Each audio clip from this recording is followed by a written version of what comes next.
Next topic है हमारे पास comparison of number plus ordering of number.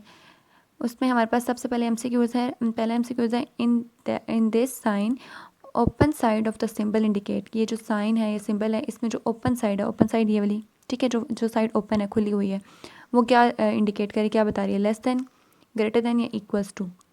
तो ये किसको बता रही है? ओपन। ओपन जैसे आपको मैंने लेक्चर में बताया था कि जो एलिगेटर या मगरमच्छ है वो हमेशा बड़ी चीज़ को खाने के लिए मुँह खोलता है। तो जब ओपन करेगा तो डैट्स मीन वो किसको रिप्रेजेंट करेगा? ग्रेटर देन को। तो ये ग्रेटर है।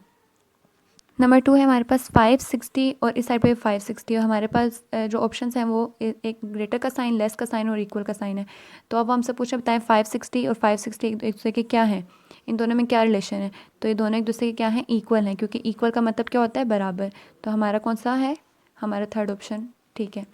उसके बाद है number 3 arrangement of numbers from smaller to greater. जब हम छोटे से बड़े की तरफ आते हैं तो उस तरतीब को, नंबर्स की उस तरतीब को हम क्या कहते हैं? Ascending order, descending order, none. Ascending order, जी हाँ, असेंडिंग ऑर्डर इसका राइट ऑप्शन है, यानी इसमें हम छोटे से बड़े की तरफ आते हैं। डिसेंडिंग में हम उसका अपोजिट यानी बड़े से छोटे की तरफ जाते हैं। नंबर 4 है आपके पास 5460 4460 3240। This arrangement of numbers is known as. ये अरेंजमेंट नंबर की क्या कहलाती है? असेंडिंग ऑर्डर, डिसेंडिंग ऑर्डर या नन। तो हम पहले नंबर से लिखते हैं कि क्या कौन सी अरेंजमेंट है। तो आप देख रहे हैं सबसे पहले हमारे पास यहाँ पे है 5, देन यहाँ पे है 4 और देन यहाँ पे 3। तो सबसे पहले हमारे पास 5 है, तो ये सबसे बड़ा नंबर है। उसके बाद 4 और 3 में अगर देखें तो 4 बड़ा है, तो ये भी अपने तरतीब से बिल्कुल ठीक जगह पे है। और उसके बाद 3 है और 3 सबसे एंड पे सबसे छोटा है, तो इसका मतलब है ये बड़े से छोटे की तरफ जा रहा है। तो ये कौन सा ऑर्डर है? Descending order. तो बी ऑप्शन हमारा राइट ऑप्शन है। नेक्स्ट है which option is correct for ascending order. कौन सा ऑप्शन असेंडिंग ऑर्डर के लिए करेक्ट है? तो असेंडिंग ऑर्डर का मतलब क्या होता है? छोटे से बड़ा। सबसे पहले तो हमें ये बात क्लियर होनी चाहिए। तो अब हम जो हमारे पास जो ऑप्शन, हम इसमें देखते हैं कि कौन सी ऐसी अरेंजमेंट है जो असेंडिंग ऑर्डर बता रही है या बना रही है, ठीक है। तो सबसे पहले अगर आप लोग रफ वर्क में देखें तो हमारे पास है 2460 2455 2480। तो हम इसमें अगर देखें तो सबसे पहले तो ये भी 24 है, पहले दो नंबर 24 है, ये भी 24 है और ये भी 24 है। उसके बाद अगर आप देखें तो ये 6 है, ये 5 है और ये 8 है, यानी 6 के बाद 5 आ रहा है, यानी बड़ा, फिर उससे छोटा, फिर उनसे फिर सबसे बड़ा आ रहा है। तो ये कोई भी तरतीब नहीं है, इसलिए असेंडिंग ऑर्डर ये नहीं है। सेकंड को अगर आप देखें तो इसमें 24, फिर 24 और 24, यहाँ तक तीनों नंबर सेम है। इसमें सबसे पहला 8 है, इसमें बाद 5 है और यहाँ पे 6 है। तो दैट्स मीन कि ये बड़े से छोटे की तरफ आ रहा है। सॉरी, ये भी पहले बड़ा है, फिर छोटा है और फिर जो 6 आ रहा है, ठीक है। 5 से बड़ा है, तो ये भी कोई तरतीब नहीं है। तो ये भी हमारे पास असेंडिंग ऑर्डर नहीं है। लास्ट है हमारे पास 24, इसमें भी सेम, इसमें भी सेम और इसमें भी सेम। और यहाँ पे 5, यहाँ पे 6 और यहाँ पे 8, यानी 5 लेस देन है 6 से, 5 छोटा है 6 से और 6 छोटा है 8 से। तो ये हमारे पास कौन सी तरतीब है? असेंडिंग ऑर्डर की तरतीब है। तो दैट्स मीन हमारे पास थर्ड ऑप्शन हमारा राइट ऑप्शन है, ठीक है। Fill in the blanks by using less than, greater than, equal sign. हमें ये वाले साइंस लगा के इन ब्लैंक्स को फिल करना है।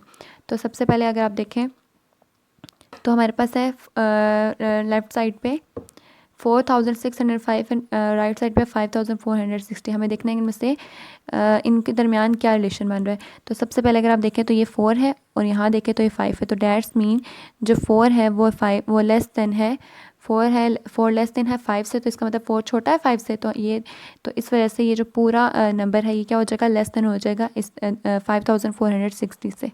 तो यहाँ पे आ जाएगा लेस देन का साइन। ये छोटा साइन इस वाली तरफ इंडिकेट क्या करेगा? ये वाली छोटी है। नेक्स्ट हमारे पास है 2875 और इस तरफ है 653। तो हम क्या करते हैं, नंबर यहाँ पे सबसे पहले काउंट करते हैं, क्योंकि एक तरफ हमें नंबर ज़्यादा लग रहे हैं, 1 2 3 4 और इस तरफ है 1 2 3। तो डैट्स मीन ये 4 नंबर ज़्यादा है। तो यहाँ पे हम शो करते हैं कि ये वाला जो नंबर है क्या है? ग्रेटर है। नंबर 3 है 0 एक तरफ और एक तरफ है 1000। तो हम इनके दरमियान क्या रिलेशन बताना है कि क्या है? तो हमें पता है कि 0 क्या होता है? नथिंग, 0 कुछ भी नहीं है। तो that's mean 0 is less than 1000।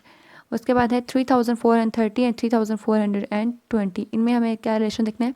अब देख रहे हैं सबसे पहले 34, ये भी 34 और यहाँ पे 3 है और यहाँ पे 2 है। तो इसका मतलब क्या है? 3 क्या होता है? ग्रेटर है 2 से। 3 2 से क्या है? बड़ा है। तो इस बेस पे ये पूरा नंबर क्या हो गया? ग्रेटर हो गया। नेक्स्ट हमारे पास 999 और 999 दोनों तरफ सेम नंबर है, तो यहाँ पे हम क्या लगाएंगे? इक्वल का साइन। ठीक है, हमारे पास अब लास्ट टॉपिक है जियोमेट्री। इसमें हमने पढ़ा था स्क्वायर, रेक्टेंगल, पेरीमीटर और ज्योमेट्री को हमने काफ़ी डिटेल में पढ़ा था। तो अब उससे रिलेटेड जो हमारे पास ऑब्जेक्टिव है उसमें पहले है fill in the blanks. A square all sides are, एक स्क्वायर की ऑल साइड्स क्या होती हैं? जैसे कि देखिए मैंने ये स्क्वायर ड्रॉ किया तो इसमें आपको नज़र आ रहा है कि इसकी स्क्वायर की सारी साइड्स क्या हैं। इसकी भी वैल्यू 2 सेंटीमीटर, इसकी भी 2 सेंटीमीटर, इसकी भी और इसकी भी। तो इससे हमें क्या पता चल रहा है कि स्क्वायर की ऑल साइड्स क्या होती हैं? इक्वल होती हैं। ठीक है, तो हम यहाँ पे क्या लिखेंगे? A square all sides are equal. Next हमारे पास a rectangle has dash opposite side. एक रेक्टेंगल की कितनी अपोजिट साइड्स होती हैं?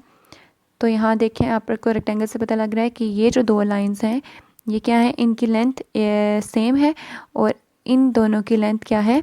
सेम है। यानी इन दोनों की लेंथ बड़ी है और इन दोनों की लेंथ छोटी है। तो इनमें ये दो साइड्स आपस में क्या है? अपोजिट है और ये दो साइड इसके अपोजिट है। यानी हम टोटल कह सकते हैं a rectangle has two opposite sides. ठीक है, तो हम यहाँ पे लिखेंगे rectangle has two opposite sides, क्योंकि ये साइड इसके अपोजिट है और इक्वल है और ये साइड इसके अपोजिट है और इक्वल है। ठीक है, नेक्स्ट हमारे पास a square and rectangle has dash corner. एक स्क्वायर और रेक्टेंगल के कितने कॉर्नर्स होते हैं? अब देखें कि रेक्टेंगल के 1 2 3 4 4 और 1 2 3 4। तो स्क्वायर के भी हमारे पास 4 कॉर्नर्स हैं और रेक्टेंगल के भी। तो हम यहाँ पे क्या लिखेंगे? दोनों के हमारे पास कितने कॉर्नर्स हैं? 4 कॉर्नर्स। नेक्स्ट हमारे पास sum of all the outer sides of boundary is known as, के बाउंड्री की में जितना भी मतलब एरिया के साथ जितनी भी बाउंड्री है उसका हम जब सम करेंगे, ठीक है, किसी भी शेप की जो बाउंड्री है उसका जब हम सम करेंगे तो हमारे वो क्या कहलाता है? उस सम को हम क्या कहते हैं? उसको हम कहते हैं पेरीमीटर। ये हमने लास्ट टॉपिक में काफ़ी डिटेल में पढ़ा है। नेक्स्ट है a point is represented by. Point क्या होता है? पॉइंट कुछ इस तरह से होता है। ठीक है, तो वो हमसे पूछा गया कि पॉइंट को किस तरह से रिप्रेजेंट किया जाता है। तो पॉइंट को रिप्रेजेंट करने का तरीका क्या होता है? बाय डॉट या फुल स्टॉप। ठीक है, ये आपको नज़र आ रहा है, ये एक नुक्ता है या हम इसको कह सकते हैं फुल स्टॉप। तो हम पॉइंट को किस तरह से रिप्रेजेंट करते हैं? बाय डॉट और फुल स्टॉप। नेक्स्ट हमारे पास line has dash ending points. Line के कितने एंडिंग पॉइंट्स होते हैं? इसके लिए सबसे पहले तो आपको लाइन का सिंबल पता होना चाहिए कि लाइन का सिंबल कौन सा है। जैसे कि देखें ये लाइन है, अब आप देख रहे हैं इसके दोनों तरफ एरो है, इसका कोई भी दोनों तरफ से यानी कि लाइन एक्सटेंड हो सकती है, बढ़ सकती है। तो इसका मतलब है इसका कोई भी एंडिंग पॉइंट नहीं है। तो हम यहाँ पे क्या लिखेंगे? Line has no ending point. Next है हमारे पास encircle the correct answer. पहला है standing lines are called. Standing यानी खड़ी हुई हुई लाइंस। ठीक है, उनको हम क्या कहते हैं? वर्टिकल लाइंस, हॉरिजॉन्टल लाइंस या पैरेलल लाइंस। तो वर्टिकल लाइंस, हॉरिजॉन्टल लाइन ऐसी होती हैं, ऐसी लेटी हुई हालत में जो लाइंस होती हैं उनको हम कहते हैं हॉरिजॉन्टल लाइंस। पैरेलल लाइंस वो होती हैं जो आपस में दो लाइंस एट इक्वल डिस्टेंस होती हैं। ठीक है, तो ये पैरेलल लाइंस होती हैं। तो इसका मतलब है जो स्टैंडिंग लाइंस होती हैं यूँ करके, ठीक है, उनको हम क्या कहते हैं? Vertical lines. तो हमारे पास जो राइट ऑप्शन है वो है नंबर 1, वर्टिकल लाइन। नेक्स्ट है line segment has dash ending point. Line segment के कितने एंडिंग पॉइंट होते हैं? तो आप ये देखें लाइन सेगमेंट, अब देख रहे हैं इसके दोनों तरफ कोई एरो नहीं है, तो दैट्स मीन इसके कितने एंडिंग पॉइंट्स हैं? 2, 1 और 2। ठीक है, तो हम क्या कह सकते हैं? Line segment has 2 ending point. Next हमारे पास अ ray has only dash fix point. रे का सिर्फ डैश फिक्स पॉइंट होता है। ठीक है, अब वो डैश में फिल करनी है हमारे पास ऑप्शन 2 3 1। तो हमारे पास रे के सिंबल ये है। तो आप देख रहे हैं एक साइड पे एरो है और एक साइड इसकी फिक्स्ड है। तो हम कह सकते हैं कि एक साइड से वो इंक्रीज़ कर सकती है जबकि दूसरी साइड से वो नहीं कर सकती। तो dash mean a ray has only 1 fix point. Next है two lines which meet each other. जो आपस में एक दूसरे से मिलती है। मीट का मतलब होता है मिलना। एट एनी पॉइंट, किसी पॉइंट पे इज़ नोन एज, वो क्या कहलाती हैं? इंटरसेक्टिंग लाइंस, पैरेलल लाइंस या बोथ। बोथ का मतलब है दोनों। तो इंटरसेक्टिंग लाइंस का मतलब, इंटरसेक्टिंग का मतलब होता है काटना। तो हमने क्या पूछा? विच लाइंस मीट ईच अदर, जो कि आपस में एक दूसरे से क्या करती हैं? मिलती हैं। तो आप देख रहे हैं कि पैरेलल लाइंस ये हैं जो कि आपस में किसी भी पॉइंट पे मैच नहीं कर रही हैं, जबकि इंटरसेक्टिंग लाइंस ये हैं और आपस में किसी एक पॉइंट पे क्या करती हैं? मीट करती हैं, मिलती हैं। तो ये कौन सी लाइंस है फिर? Intersecting lines. हमारा राइट ऑप्शन क्या है? ए, यानी इंटरसेक्टिंग लाइंस। नेक्स्ट हमारे पास two lines which do not meet each other, वो दो लाइन जो आपस में नहीं मिलती किसी भी पॉइंट पे, वो क्या कहलाती हैं? Intersecting lines, parallel lines and none का मतलब तक कोई भी नहीं। तो आप देख रहे हैं ये पैरेलल लाइंस, ये दो लाइंस हैं जो कि इक्वल डिस्टेंस में हैं और आगे ये दोनों तरफ से एक्सटेंड भी कर सकती हैं और किसी भी पॉइंट पे जाके आपस में मैच नहीं करेंगी। तो हमारा राइट ऑप्शन क्या है? Parallel line. नेक्स्ट हमारे पास sleeping lines are called dash. Sleeping line को क्या कहा जाता है? वर्टिकल लाइन, हॉरिजॉन्टल लाइन या पैरेलल लाइन। तो अभी हमने पैरेलल, इंटरसेक्टिंग और वर्टिकल को तीनों को पढ़ लिया कि पैरेलल क्या होती हैं? जो दो लाइंस आपस में मैच नहीं करती। वर्टिकल क्या होती हैं? Standing lines. तो हमारे पास जो राइट ऑप्शन रह जाता है वो कौन सा है? Horizontal lines. हॉरिजॉन्टल लाइंस को हम कहते हैं स्लीपिंग लाइंस। नेक्स्ट है हमारे पास A B represent dash. A B किसको रिप्रेजेंट कर रहा है? लाइन को, लाइन सेगमेंट को या रे को। तो आप देखें ए बी के ऊपर कौन सा सिंबल है? लाइन का, ठीक है। तो ये देखें लाइन के एक एंड को अगर मैं नाम देती हूँ बी का मतलब यहाँ पे कोई भी, क्योंकि पॉइंट से मिलके बनती है लाइन, मूविंग पॉइंट से। तो एक किसी भी एक पॉइंट को मैं ए का नाम देती हूँ और एक को बी का। तो मैं जब इसको रिप्रेजेंट करूँगी तो कैसे लिखूँगी? ए बी लिख के उसके ऊपर मैं यही सिंबल ड्रॉ कर दूँगी तो ये इसकी रिप्रेजेंटेशन हो जाएगी। तो डैट्स मीन ये रिप्रेजेंटेशन किसकी है? लाइन की है। नेक्स्ट हमारे पास दिस रिप्रेजेंट, ये जो सिंबल बना है ये किसको रिप्रेजेंट कर रहा है? लाइन को, लाइन सेगमेंट को या रे को।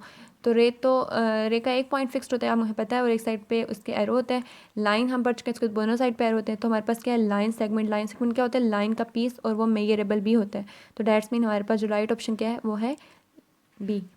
नेक्स्ट हमारे पास ये जो हमारे पास रेक्टेंगल बनी है, हमें इसका क्या बताना है? Perimeter. Perimeter of rectangle is 14 centimetre, 10 centimetre या 16 सेंटीमीटर। तो इसको फाइंड करने का तरीका ये कि मैंने रेक्टेंगल ड्रॉ कर दिया। अब देखें कि मैं अगर किसी भी एक पॉइंट से स्टार्ट करती हूँ, जैसे मैंने यहाँ से स्टार्ट किया, तो इसकी यहाँ से यहाँ तक इसकी वैल्यू 3 सेंटीमीटर, यहाँ से यहाँ तक इसकी वैल्यू है 2 सेंटीमीटर। तो ये सिंगल स्लैश थी और यहाँ पे भी सिंगल, इसका मतलब है यहाँ पे भी 3 सेंटीमीटर। तो यहाँ पे भी हम 3 सेंटीमीटर लिख देते हैं प्लस। और यहाँ पे अगर इस पॉइंट से हम इस पॉइंट तक जाएँ तो डबल डैश, इधर इसकी वैल्यू थी 2 सेंटीमीटर, तो यहाँ पे भी इसकी वैल्यू क्या हो जाएगी? 2 सेंटीमीटर। तो हम जब इसको ऐड करेंगे तो हमारे पास क्या बन जाएगा? 3 4 5 6 7 8 9 10। तो हमारे पास आंसर आता है 10 सेंटीमीटर। तो हम 10 सेंटीमीटर को क्या करेंगे? सर्कल। नेक्स्ट है हमारे पास रिकग्नाइज द शेप्स, कि हमने इन शेप्स को रिकग्नाइज करना है। तो आप ये देख रहे हैं दो लाइंस हैं which are at equal distance और नेवर मीट ईच अदर, और ये किसी पॉइंट पे आपस में जाके मैच नहीं करेंगे और इक्वल डिस्टेंस पे। तो डैट्स मीन ये कौन सी लाइंस है हमारे पास? Parallel lines. इसके बाद अब देखें दो लाइंस, तो ये आपस में क्या कर रही हैं? एक दूसरे को कट कर रही हैं, मीट कर रही हैं किसी एक पॉइंट पे। तो ये कौन सी लाइंस है? इंटरसेक्टिंग। इंटरसेक्टिंग का मतलब ही होता है काटना। तो इन लाइंस का क्या नाम होगा? Intersecting lines. इसके बाद अब देखें हमारे पास थर्ड है इसका नाम क्या है? लाइन। क्योंकि आप देख रहे हैं दोनों तरफ इसके क्या है? एरो है और दोनों तरफ से एक्सटेंड कर रही है। तो इसका नाम हम क्या लिखते हैं? लाइन। फिर आप देख रहे हैं नेक्स्ट हमारे पास जो है ये एक खड़ी हुई फॉर्म में लाइंस ड्रॉ हुई हैं, यानी स्टैंडिंग लाइंस हैं। तो हम इसको क्या बोलेंगे? स्टैंडिंग लाइंस या वर्टिकल लाइंस, ठीक है। तो इसका क्या नाम हो गया? स्टैंडिंग लाइंस या वर्टिकल लाइंस।